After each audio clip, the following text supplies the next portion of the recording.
Hello नमस्कार दोस्तों। General studies Hindi में आपका स्वागत है। इस वीडियो में हम जानेंगे आईपीसीसी यानी inter governmental panel on climate change.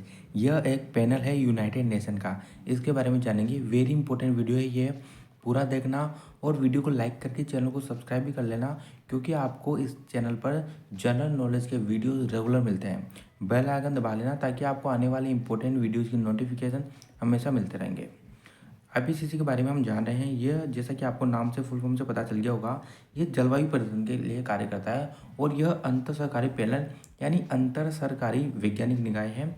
और यह है यूनाइटेड नेशन का एक आधिकारिक पैनल है जो जलवायु में बदलाव और ग्रीन हाउस गैसों का ध्यान रखता है, यानी क्लाइमेट चेंज का ये ध्यान रखता है। इसके लिए कार्य करता है आईपीसीसी। ये एक पैनल है inter governmental on climate change. अब ये एक रिपोर्ट प्रकाशित करता है, इसके बारे में जान लेते हैं। क्या है आईपीसीसी और क्यों अहम है इसकी रिपोर्ट, यानी ये इसकी रिपोर्ट जो है वो अहम क्यों है। देखो, संयुक्त राष्ट्र की ये एक इकाई है जो जलवायु परिवर्तन के प्रभाव और भविष्य में आने वाले इसके खतरों का आकलन करती है। तो इस वजह से ये जो रिपोर्ट है वो काफ़ी महत्वपूर्ण हो जाती है। यानी जलवायु परिवर्तन से संबंधित रिपोर्ट प्रकाशित होती है। जलवायु परिवर्तन से होने वाले नुकसान को कम करने और दुनिया में तापमान को स्थिर रखने के विकल्पों को ये जो रिपोर्ट है वो सुझाती है। इस वजह से ये रिपोर्ट है वो काफ़ी अहम है और ये जो पैनल है वो जलवायु परिवर्तन के लिए ही मुख्य रूप से कार्य करता है। अब सवाल ये आता है कि जलवायु परिवर्तन से क्या क्या दुष्प्रभाव हो सकते हैं भविष्य में। देखो, यहाँ पर आप देख पाओगे मुख्य रूप से क्या क्या दुष्प्रभाव होते हैं। हीट वेव्स की संभावना, यानी जो गर्म हवाएं हैं उनकी संभावना काफ़ी अधिक बढ़ जाती है। बुश फायर यानी तापमान बढ़ेगा तो आग लगने भी की संभावना है वो काफ़ी अधिक है। तापमान काफ़ी तेज़ी से बढ़ता है, हायर टेम्परेचर। सीवियर स्टॉर्म यानी बहुत ही खतरनाक जो तूफान है, चक्रवात है, उनके आने की संभावना बहुत अधिक होती है। उसके साथ है ड्रॉट यानी सूखा जो है वो इससे काफ़ी बढ़ सकता है, सूखा पड़ने की संभावना काफ़ी अधिक हो जाती है। तो इस वजह से क्लाइमेट चेंज को रोकना काफ़ी महत्वपूर्ण है और इसके लिए ये जो संस्थान है, पैनल है, वो कार्य करता है। अब आईपीसीसी के सदस्य देशों की बात करें तो आईपीसीसी में वर्तमान में 195 इसका सदस्य देश है यूनाइटेड नेशन के हिसाब से। और यूनाइटेड नेशन का ये एक पैनल है। दुनिया भर में हज़ारों लोग आईपीसीसी में कार्य करते हैं और आईपीसीसी के लिए योगदान देते हैं। दुनिया भर में हज़ारों लोग हैं जो इससे जुड़े हुए हैं और इसके लिए कार्य करता है। और सदस्य देश 195 हैं, जैसा कि अभी मैंने आपको बताया।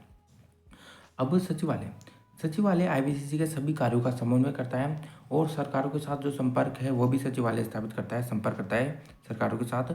और ये जो है ना संस्थान डब्ल्यूएमओ यानी वर्ल्ड मीटरोलॉजिकल ऑर्गेनाइजेशन और यूएनईपी यानी यूनाइटेड नेशन एनवायरनमेंट प्रोग्राम, इनके द्वारा स्थापित किया गया था। और जिनेवा में अगर हम डब्ल्यूएमओ को देखा तो इसका मुख्यालय है डब्ल्यूएमओ का जिनेवा में स्थित है, यानी वर्ल्ड मीटरोलॉजिकल ऑर्गेनाइजेशन डब्ल्यूएमओ। इसका मुख्यालय आपको कहाँ मिलेगा? जिनेवा में। यानी डब्ल्यूएमओ और यूएनईपी इन दोनों के जो है इन दोनों की वजह से आईपीसीसी की स्थापना की गई थी। ठीक है, ये आपको ध्यान रखना है। अब आईपीसीसी जो है उसकी जॉइंट 1998 में इस्टेब्लिश हुआ था डब्ल्यूएमओ और यूएनईपी के सहयोग से 1988 में। ठीक है, आईपीसीसी।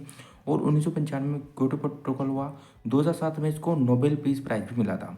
पेरिस एग्रीमेंट 2015 में हुआ। उसके बाद ये असेसमेंट का मतलब है आकलन। आकलन में हुआ था first, second, third, fourth, five. यहाँ पर आप देख रहे होगे छठा सा जो है असेसमेंट हुआ था 2021-22 में। उसके बाद 2018 में रिपोर्ट हुई थी 1.5 डिग्री सेल्सियस की और 3 वर्किंग ग्रुप रिपोर्ट आई थी 2021-22 में। ठीक है, इसका जो है छठा असेसमेंट में। और 2023 में यूएफसीसी ग्लोबल स्टेक टेक बना। तो ये सारी जानकारी थी, ये इसका एक टाइम लाइन है जो आपको ध्यान में रखनी है। ठीक है, आईपीसीसी की यहाँ पर अंत वीडियो का इस टाइमलाइन का आप स्क्रीनशॉट ले सकते हो ताकि आप जो है जानकारी आपको याद रहे। लाइक और सब्सक्राइब जरूर कर देना। जय हिंद, जय भारत।